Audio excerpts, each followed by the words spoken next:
हिंगोलीत आदिवासी समाजाचा मोर्चा निघालाय। 6 जिल्ह्यातील आदिवासी बांधव मोर्चात सहभागी झालेत। आदिवासी समाजातील घुसखोरी रोखण्याच्या मागणीसाठी हा मोर्चा काढण्यात आला।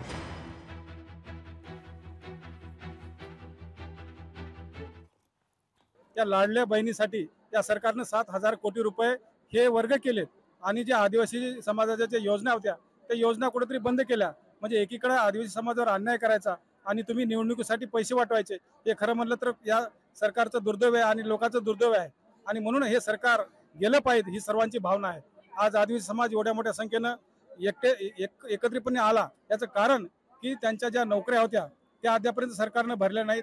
त्यांच्यावर जे अन्याय अत्याचार आजपर्यंत होत होते, आपण पाहिलं असेल मणिपूर असेल, बाहेर काही ठिकाणी असेल की आदिवासी समाजावर नेहमी अत्याचार होत आले, परंतु कुठेही याची दक्षता घेतली नाही।